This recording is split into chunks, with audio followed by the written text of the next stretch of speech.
가 랍비를 찾아가 묻습니다. 선생님, 우리가 기도 중에 담배를 피워도 되나요? 이 젊은이는 신앙생활 하는 데 있어서 아마 담배가 걸렸던 모양. 기도 중에 담배를 피워도 되나요? 그러자 랍비가 정색을 하면서 대답합니다. 젊은이, 기도는 하나님과 나누는 엄숙한 대화인데 어떻게 기도 중에 담배를 피울 수 있단 말인가? 절대로 그럴 순 없다네. 탁 잘라 말을 했습니다. 그랬더니 이 젊은이가 근심에 쌓인 모습으로 맥없이 돌아갔습니다. 얼마 있다가 다시 젊은이가 랍비를 찾아와서 묻습니다. 선생님, 혹시 담배를 피우다가 기도해도 됩니까? 고민스러웠단 말이에요. 랍비가 아주 온한 밝은 모습을 짓더니 이렇게 대답을 했습니다. 여보게 젊은이, 기도는 때와 장소가 중요한 게 아니라네. 물론 담배를 피우다가도 얼마든지 기도할 수 있다네 라고 대답을 했습니다. 그랬더니 젊은이가 기분 좋아라면서 그냥 팔딱팔딱 뛰면서 돌아갔다는 거예요. 사실 이 두 질문은요, 따져보면 그 질문이 그 질문 아닙니까? 근데 중요한 게 바로 뭡니까? 질문을 어떻게 하느냐에 따라서 그 질문을 받는 사람에게 있어서는 전혀 상반된 결과를 가져올 수 있다라는 거예요. 다른 랍비가 다른 견해를 말한 게 아니에요. 같은 랍비였는데도 어떨 때는 절대로 안 되네, 어떤 때는 얼마든지 그렇게 할 수 있다네. 어떻게 질문하고 답하느냐, 그것이 중요한 과제입니다. 뉴턴이라고 하는 분은 사과나무에서 떨어지는 것을 보고 왜 사과가 나무에서 떨어지지? 질문을 해요. 그랬더니 대다수 사람들은 야, 이 친구야, 나무에 달려있으니까 떨어지는 거지 뺄스럽게 괜한 것 가지고 고민한다고. 그러나 뉴턴은 왜 사과가 나무에서 떨어지지? 계속해서 질문을 했고 그 결과로 그는 과학자가 될 수가 있었습니다. 프로이드. 인간의 마음속에 왜 불안이 생기는 것일까? 왜 사람들의 마음속에 불안과 염려와 걱정과 근심이 있는 것일까? 라는 질문을 계속 던져요. 사람들은 일반적으로 생각합니다. 사람이니까 걱정이 있는 거지. 뭘 그것 가지고 그러느냐고. 그러나 프로이드는 왜 사람의 마음속에 불안이 생기는 것일까? 계속해서 질문을 던지더니 그 결과로 그는 정신 분석학이라고 하는 분야를 개척하게 돼요. 칼 융, 이분은 인간은 왜 잠을 자다가 꿈을 꾸는 것일까? 꿈이라는 게 도대체 무엇일까? 질문하게 돼요. 일반 사람들은 뭘 개꿈 가지고 그러느냐고 이렇게 쉽게 넘어갔지만 깔 융은 계속해서 왜 사람은 꿈을 꾸는 것일까? 꿈이라는 게 도무지 무엇이란 말인가? 그렇게 질문하더니 그 결과 그는 위대한 심리치료학자가 되어졌습니다. 오늘은 종려주일입니다. 너무나도 중요한 사건이 되어지는 종려주의를 우리가 맞게 됩니다. 오늘 본문을 보면 우리가 질문해 보아야 할 그냥 쉽게 일반적으로 생각하고 지나가서는 안 될 그런 장면들이 나오고 있어요. 그래서 오늘은 다음과 같은 세 가지 질문을 해볼 거예요. 여러분, 목회자들에게 어려운 게 뭔 줄 아시죠? 많은 어려움들이 있지만 목회자들에게 있어서 특히 설교를 함에 있어서 어려운 거는 절기설교예요. 절기. 해마다 다가오는 그날이 되면 다가오는 절기설교. 얼마나 힘드는지 몰라요. 제가 이 종려주일 설교를 병영교회에서만 몇 번 했게요? 몰라요? 28번 했어요. 올해 28년 다 지나가니까. 같은 본문을 가지고 28번 설교를 하게 되면 얼마나 힘들겠어요. 그래서 오늘 특별히 종려주일이지만 새로운 말씀으로 이 말씀을 받을 수는 없을까. 그래서 세 가지 질문을 해보고요. 그 가운데서 우리에게 말씀하시는 하나님의 음성을 듣고 은혜 받고 결단할 수 있는 그런 시간이 꼭 되어지기를 바랍니다. 첫 번째로 왜 드러낸 입성인가 하는 거예요. 왜 드러낸 입성인가? 지금까지 보게 되면 예수님께서 어떤 기적과 이적을 행하실 때 조용히 행하셔요. 어떤 일을 행하실 때 막 그냥 거창하게 드러내고 그렇게 일하시지 않았어요. 굉장한 일을 행하시고도 항상 말씀하시기를 아무에게도 말하지 말아라. 이렇게 당부하시던 주님이셔요. 마가복음에서만 무려 7번이나 큰 일을 행하시고도 사람들에게, 제자들에게 말씀하셔요. 아무에게도 말하지 말라. 이때까지 우리 주님은 그렇게 사역을 하셨어요. 그런데 오늘은 왜 공적인 행사장의 주인공처럼 많은 사람의 열렬한 환영을 받으면서 입성하시는가 하는 것입니다. 이전에도 사람들이 예수님을 왕으로 추대하려고 했어요. 여러분 아시잖아요? 그럴 때 우리 주님 어떻게 하셨어요? 몰래 그 자리를 빠져나오셔서 도망가셨잖아요.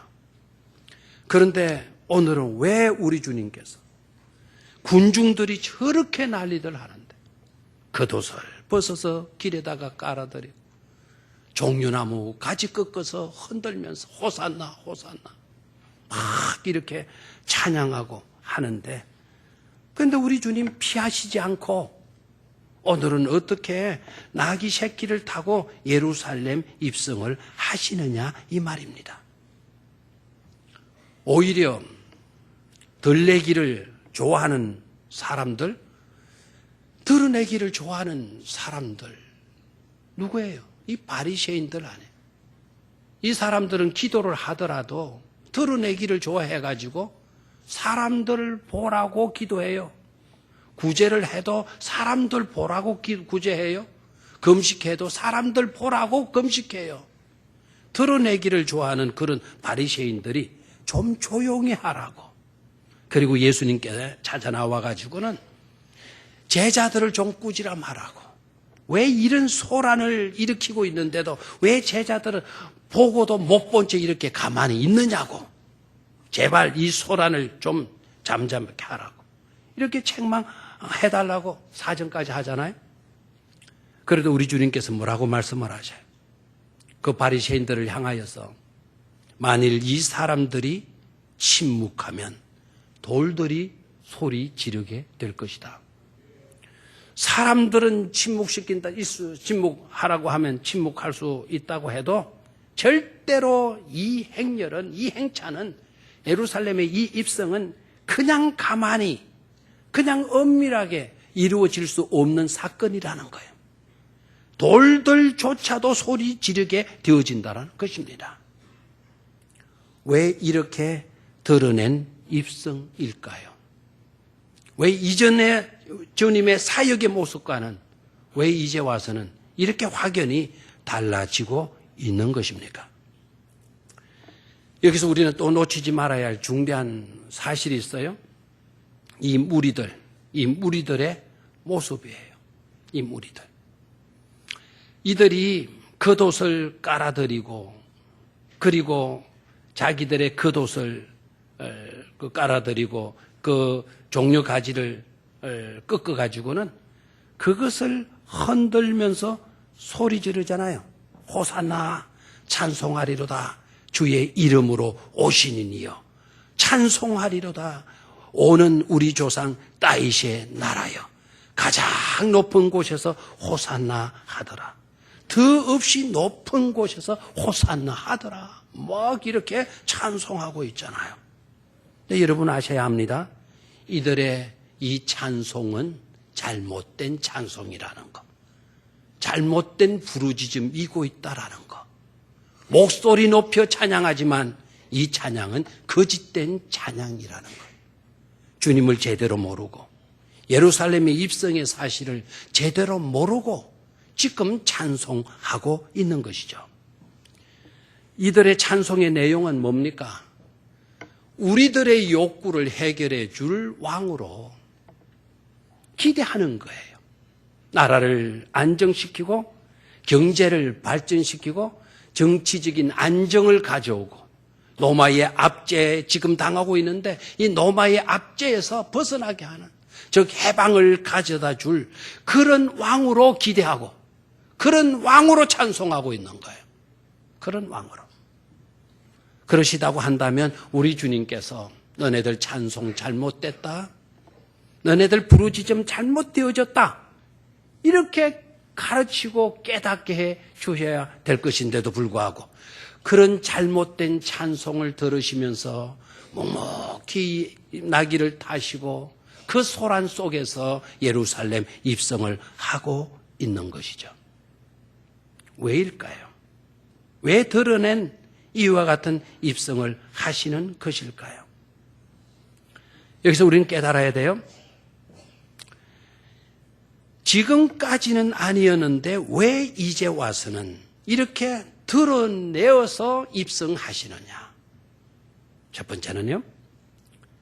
하나님께서 계획하시고 그리고 예수님 자신이 이 땅에 와서 이룰 인류 구원의 때가 되었다라는 것을 분명히 밝히기 위함에 있었다라는 거예요. 이제 때가 되었다. 이제 때가 되었다. 이거는 엄밀히 행할 것이 아니다. 이것은 만인이 알아야 될 너무나도 중요한 사건이다. 이제부터 시작이 되어지는 거다. 그래서 예수님은 드러낸 입성을 하시고 계시는 거죠.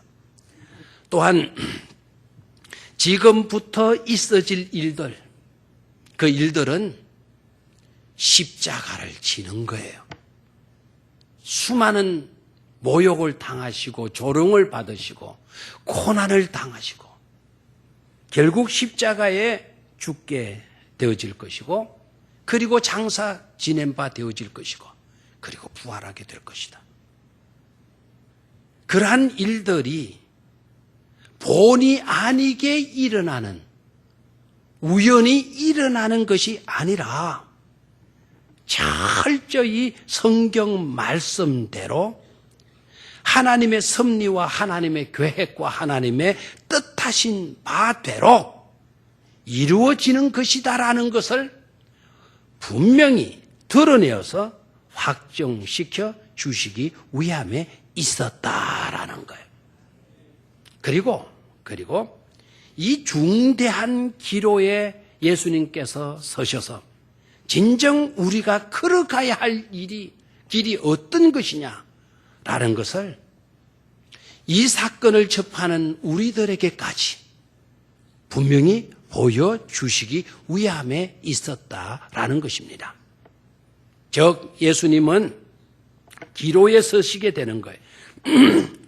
백성들의 저와 같은 지지, 백성들의 인기를 덧입어서 열화와 같은 열정적인 저들의 요구, 절대적인 저들의 기대를 따를 것인가?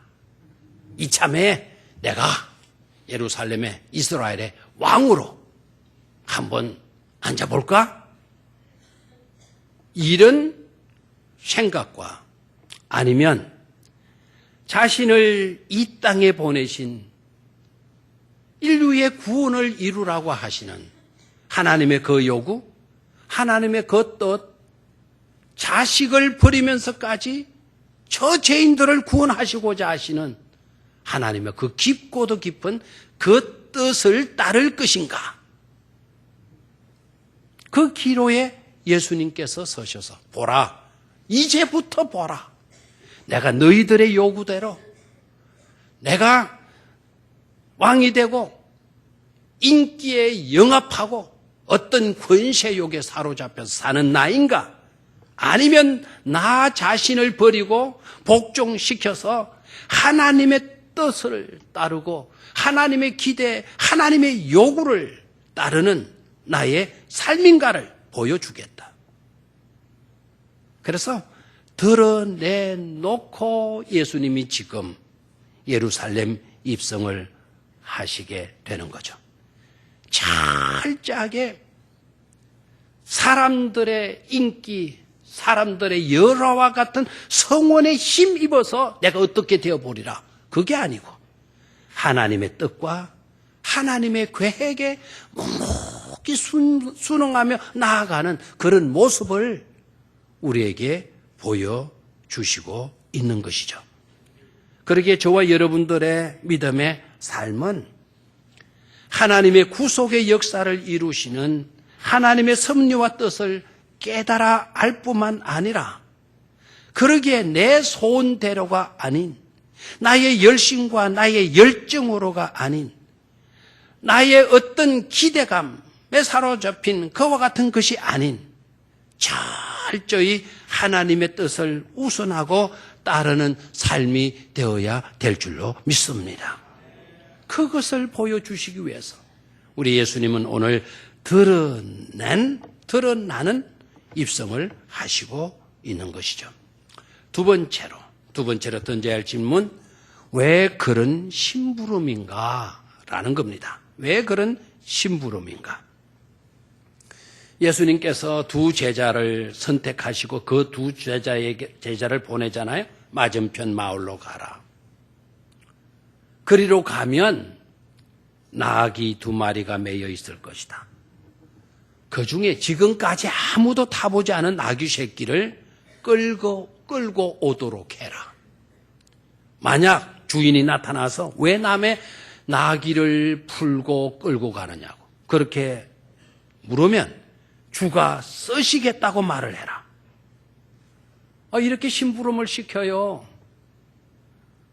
이런 심부름을 시키는 주님의 심부름을 받은 두 제자는 시킨다고 가는 거예요. 가서 보니까 주님 말씀대로 맞은편 마을이 있고 나귀가 매여 있고 그 중에 새끼가 있기 때문에 새끼 나귀를 풀어가지고 끌고 오는 거예요. 끌고 오다 보니 주인이 떡 보고 왜 남은 나귀 새끼를 풀고 가지고 가느냐고 묻는 거예요. 주님이 시키는데 다 된 거예요. 그래서 하는 말이 주가 쓰시겠다고 그렇게 말을 하니까 나귀 주인이 아무 말도 하지 않고 그냥 주더라는 것입니다. 여러분 너무 쉽게 받아들이고 있어요. 이런 심부름을 시키는 분이나 시킨다고 그런 심부름을 하는 제자들이나 그렇고 그렇지 않아요? 이게 말이 되는 이야기냐 말입니다. 적어도 주님께서 느닷없이 가가지고는 나귀 새끼 풀어오면 되는 겁니까? 남이 애쓰게 키우는 그 나귀를 풀어오면 되는 것입니까? 풀어간다고 주인이 말을 하니까 주가 쓰신다고 말 한마디 하면 끌고 가도 되는 것입니까? 어떻게 보면 이거는 말도 되도 않은 이야기같이 들려지지 않아요. 그래서 우린 던져야 될 질문을 왜 그런 심부름인가? 아마 우리들만 던지는 질문이 아닌 것 같아요. 이 질문, 이 사건 내용이 너무나도 이상해서 수많은 신학자들이 이렇게 웬 심부름일까? 고민을 하게 된 거죠. 그래서 나름대로 그 고민에 대한 답을 얻고 자기들의 견해를 밝혀요. 첫 번째 견해는 뭔가 하니까 하나님은 모든 것의 주인이시지 않느냐. 하나님이 주인이시다. 그 나귀 새끼 주인이 아니라 모든 것은 하나님의 것이니까, 하나님이 쓰시니까, 하나님이 달라고 하나님이 가져가는 거, 이거 뭐 당연한 것 아니겠어. 그래서 주님께서 그런 심부름 시키신 걸 거야. 제자들도 그런 것을 믿고 있었기 때문에 묵묵히 심부름 나간 거고, 나귀 주인도 이미 내가 나귀를 키우지만 이 나귀조차도 누구의 것이다? 하나님의 것이다. 그리고 하나님이 쓰시겠다. 그러니 내가 이 일을 달 이유가 어디 있냐? 그래서 내준 것일 것이다. 그런 견해를 밝혀요. 그리고 또 한 견해는 미리부터 사전 계약을 우리 주님께서 해 놓으셨던 것이다. 그리고 일일이 계약을 해 놓았지만 그 나귀 새끼를 끌고 다니려고 하니 얼마나 거추장스러워요. 얼마나 힘들고 어렵겠어요. 그러니까 그 나귀 새끼가 필요한 때, 나귀 새끼를 써야 할 때에 날짜를 딱 가르쳐 주고, 그리고 사람을 보내면 그때 보내줘라. 이미 임대료를 지불하고. 근데 아무나 와가지고 또 나귀 새끼를 끌고 가면 안 되잖아요. 그래서 나귀 새끼 주인과 암 구호를 정하는 거예요. 왜 풀어가느냐고 질문을 하고, 그리고 끌러 온 사람이 주가 쓰시겠다라고 대답하면 계약한 내가 보낸 것이니까 내어주도록 하시오. 이렇게 한 것이 아닐까라는 견해를 밝히고 있는 거예요. 참 머리들이 비상해요. 네? 암 구호 이야기 나왔으니까 군대 가면 암 구호 하잖아요. 네? 부대에 보초를 서는 병사가 있고 외출을 나간 병사가 있을 거예요. 그 병사가 부대로 접근하면 아무나도 들이면 안 되잖아요. 가까이 오도록 또 놔두서는 안 되잖아요. 한 30m, 20m 가까이 오면 걔 누구요? 다 물어요. 그리고 비둘기 하는 겁니다. 비둘기. 그러면은 자기네들께 암구호를 정했으니까 그러면 메뚜기 하면은 이 맞는 거예요. 그럼 우리 부대 식구라는 거 알고 들어와 이렇게 되는 거죠. 그런데 비둘기 캐는데 만약에 맹꽁이 그랬다면 이건 잘못된 거 아닙니까? 그럼 싸는 거예요. 웃지 못할 이야기도 있어요. 서울 병사가 서울에 살던 사람이 젊은이가 군대 갔어요. 그 서울 병사가 보초를 서고 있는데 그날따라 외출한 사람이 강원도에서 온 군인이었어요. 외출을 하고 돌아와요.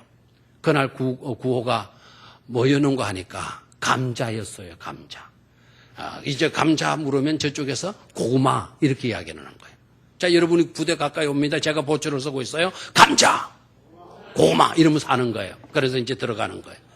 그런데 강원도에 온 이 친구가 보초병이 감자 그러니까 강원도에서 온 이 친구가 고구매 그랬어요. 고구매 그러니까 서울 사람이 고구매 잘 못 알아들어요. 그리고 총을 쏴서 죽였다는 거예요.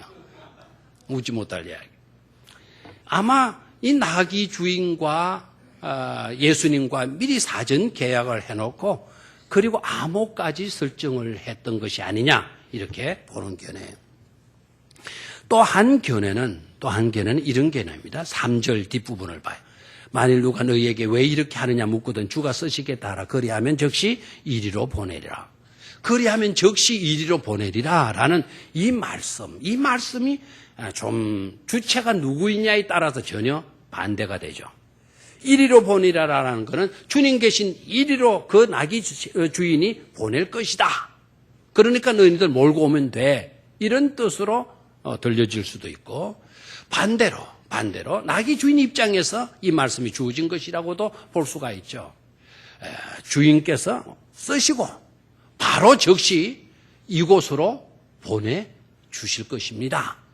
라는 말씀으로 들리기도 해요. 그래서 거기에 대한 두 가지 의미가 있기 때문에 난해주 1번 해놨죠. 난해주 1번. 그 1번 해놨습니까? 1번 밑으로 내려가서 봐요. 어떻게 되어져 있습니까? 또는 적시 돌려보내리라 하라 하시니라. 나와 있죠? 우리 주인이 쓰고 이내 바로 돌려줄 것이니까 상관하지 말고 이 나귀를 주시오 라고 하는 말로 해석이 되어지는 거예요. 참 다들 그럴싸한 그와 같은 견해들이라 생각을 해요.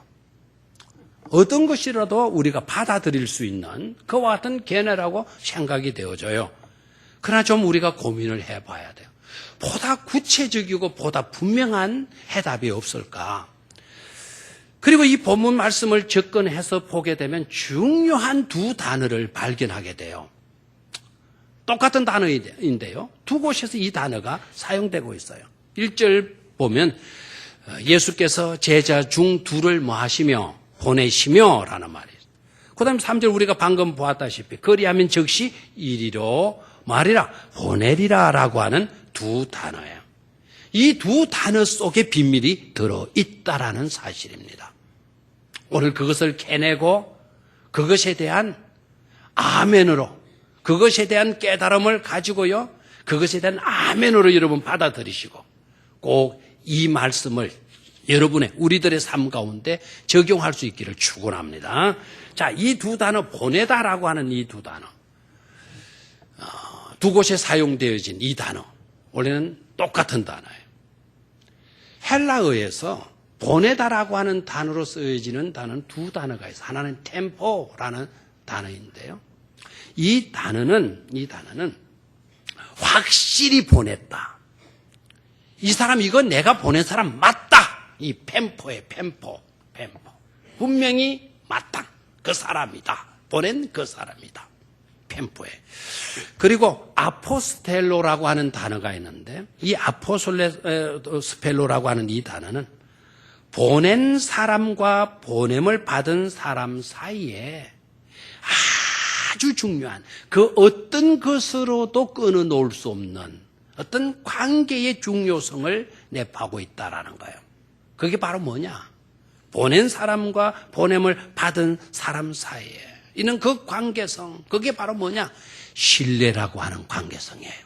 다시 말하면 믿는다라는 거예요. 믿는다. 오늘 두 제자들 보내잖아요. 엉뚱한 심부름 보내잖아요. 말도 안 되는 심부름을 보내잖아요. 그 두 제자들 그 심부름 받고 아니 남의 것을 가져오라니 왜 우리가 가서 가져와야 합니까? 왜 욕도를 지어서 내게 시키는 겁니까? 이렇게 나올 수 있잖아요. 그런데 예수님은 여러 제자들이 있지만 두 제자를 딱 불러서 보내요. 왜 보냈냐? 아포스텔로. 어떤 심부름을 시킨다 할지라도 너네들은 나를 믿지 않냐? 남의 것을 훔쳐오고 뺏어오는 것이 아니라는 거. 너네들이 나를 믿지 않냐? 그 신뢰감을 전제를 하고 지금 두 제자를 보낸 것이라는 거예요. 그리고 즉시 이리로 보내리라. 이 나귀 새끼 썩고 난 뒤에 이곳으로 말이라 보내리라. 이 단어도 마찬가지예요. 내가 오늘 이렇게 빌려가지만 이 나귀를 끌고 가지만 나 믿지 않냐? 반드시 이 나귀를 그대로 당신에게 돌려보낼 사람으로 네가 나를 믿고 인정하고 있지 않냐? 라는 거예요. 아포스텔로. 너무나도 중요한 것이죠. 제자에게 있어서나 나귀 주인에게 있어서나 신뢰성이라고 하는 이 관계의 중요성을 전제를 하고 이루어진 사건이다라는 거예요. 여러분 이 사건이 또 얼마나 중요한지 아셔야 돼요. 바로 이 사건, 이 단어가 아포스텔로라고 하는 이 단어에서 아포슬, 사도라는 말이 나왔잖아요. 그냥 사도 보냄을 받은 자가 아니에요. 예수님께서 믿었기에, 믿을 만한 제자이기에 그들을 복음 전하라고 내보내는 거예요. 아포슬이라는 말이 사도라는 뜻이잖아요.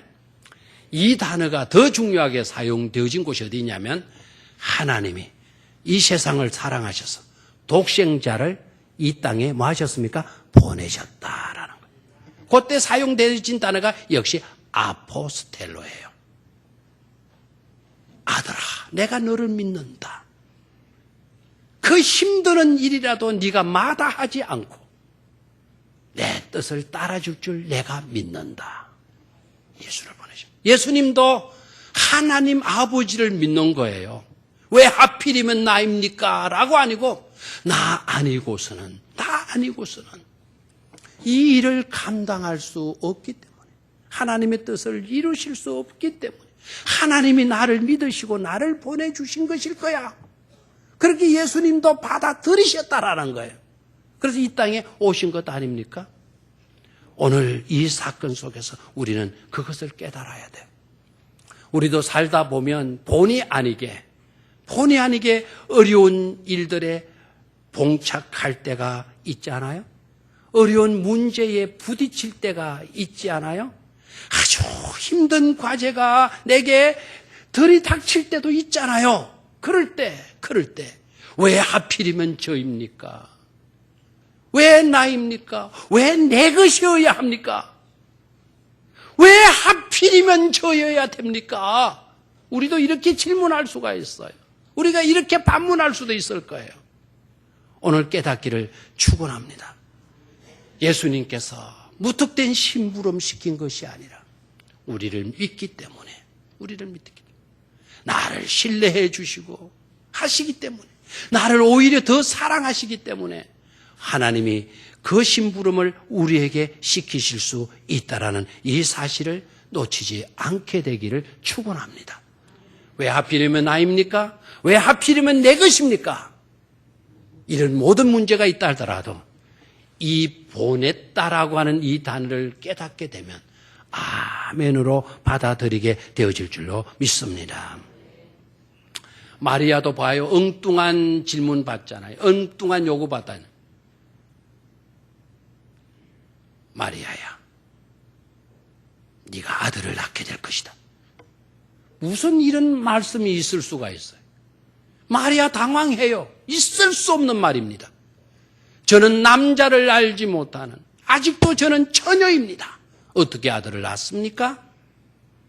하나님께서 말해요. 마리아야, 나는 네가 믿는다. 너를 믿는다. 성령이 너에게 역사하실 것이다. 마리아가 어떻게 이야기를 해요? 많고 많은 여자 중에 왜 하필이면 나에게 그런 엄청난 일을, 그런 위험스러운 일을, 그런 욕도 없는 일을 저에게 맡기십니까? 이게 아니고 주의 비천한 계집종이오니 주의 뜻대로 하시옵소서. 받아들이는 거예요. 순복하는 거예요. 나를 믿어주시는 하나님께 오히려 감사하면서. 마리아, 아브라함에게도 마찬가지잖아요.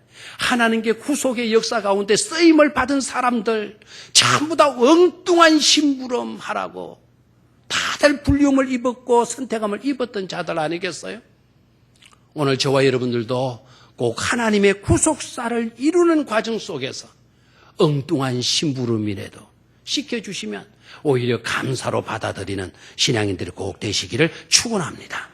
지금은 비이성적인 것 같고 비상식적인 것처럼 보이지만 오히려 순종하고 보면 지극히 합당하고 합리적인 것이 되어질 줄로 믿습니다. 하나님의 구속의 역사는 이루어지는 것이고 하나님의 뜻은 실현되어지는 것이 될 것입니다. 마지막 질문, 왜 하필이면 나귀 새끼입니까? 라는 거예요. 왜 하필이면 나귀 새끼입니까? 그 옆에 어미 나귀도 있었는데 이왕이면 어미 나귀를 좀 타시고 입성하실 것이지 왜 하필이면 나귀 새끼냐?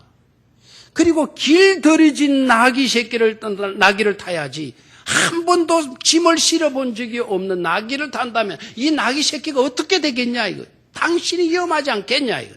왜 하필이면 나귀 새끼냐? 그리고 만왕의 왕으로 인류를 구원하실 영적 메시아로 당신께서 입성하시는 일이라면 어떤 임금의 즉위식보다 죄관식보다 더 장엄한 입성이 되어야 되지 않냐 이거예요. 아니 나귀가 아니라 말을 타고 입성하셔야 되지 않냐 이거죠. 말을 타고 입성을 하시더라도 싸이의 그 말춤처럼 그렇죠? 말을 타시고 말을 떨어질까봐 막 꽃비나 이래 잡고 안장이나 잡고 그런 모습이 아니라 싸이의 그 말춤이 어때요? 탁 타고 푹직푹직푹직 하면서 뭐라고 해요? 손을 휙 흔들고 그렇게 입성하셔야 맞지 않냐 이거. 왜 반응이 없어요? 제가 뭐 말춤을 못 춰요 사실. 막 이래가지고 휘휘휘 하면서 막 입성하셔야 맞지 않냐 이거. 왜 그런데 우스꽝스러운 모습으로 작은 나귀 새끼 그거 타고 입성하시냐 이거. 이 광경을 오늘 우리들의 입장에서 보게 되면은요, 어른이 다 큰 어른이 세발 자전거 타시고 청와대 입성하시는 거나 다를 바가 없다. 얼마나 우스꽝스러운 일이에요. 왜 그런 입성을 하시는 걸까요? 예수님이 모자라서 지혜가 없으셔서 시대를 읽지 못하고 있기 때문에 그게 아니죠. 왜입니까? 스가랴 9장 9절. 먼저 우리가 생각해야 될 게 스가랴 9장 9절이에요. 한번 다 같이 읽어볼까요? 안 나왔나요? 시작.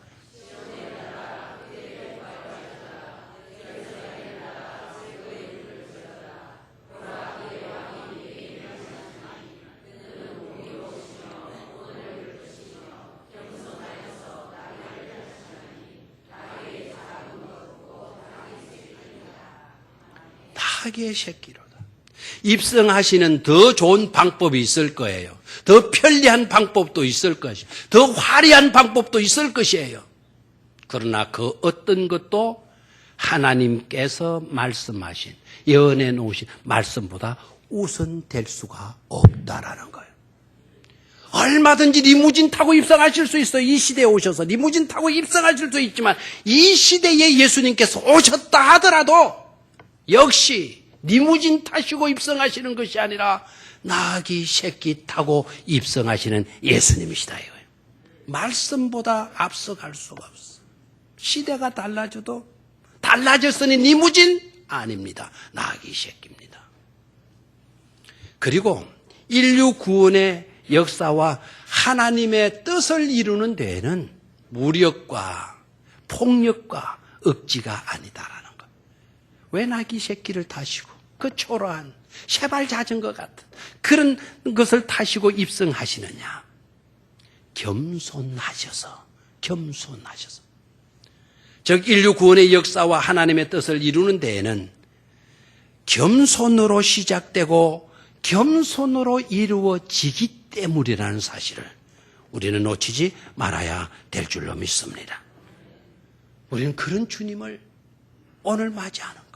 그런 주님이 오늘 우리들의 심령 가운데로 입성하시고 계시는 거예요. 어떻게 우리는 그 주님을 맞이할까요? 저와 여러분들의 삶에도 꼭 마찬가지라 생각을 해요. 내 욕구를 이루어 주실 분이시기 때문에, 내 소원을 이루어 주실 분이시기 때문에, 육신적으로 내가 잘 되고 경제적인 모든 문제를 해결해 주실 분으로가 아니라 내 죄악을 사하시고 사탄의 근세에 놓여있던 나를 해방시켜 주시고 영원한 평화와 영원의 생명을, 영생을 우리에게 안겨주시기 위한 입성이라는 것을 깨닫고 우리도 종려나무 가지를 흔들어야 될 줄로 믿습니다. 우리의 겉옷을 벗어서 깔아 놓아야 될 줄로 믿습니다. 내 아무것도 아닌 허례옷이, 내 아무것도 아닌 신분, 이거 내세우지 말고 이거 모두 버리셔서 입성하시는 예수님 발 앞에 깔아드려야 될 줄로 믿습니다. 우리를 구원하실 이는 주님밖에 없기 때문입니다. 내 죄를 대속하시고 십자가로 나아가 주실 분은 주님밖에 없기 때문입니다. 주님 앞에 겸손할 수 있게 되기를 축원합니다. 하나님의 심부름, 하나님의 요구, 하나님의 주권, 하나님의 섭리, 하나님의 계획을 깨닫고 묵묵히 순종함으로 응답하는 그런 믿음의 성도들이 되시기를 주의 이름으로 축원합니다. 아버지 하나님,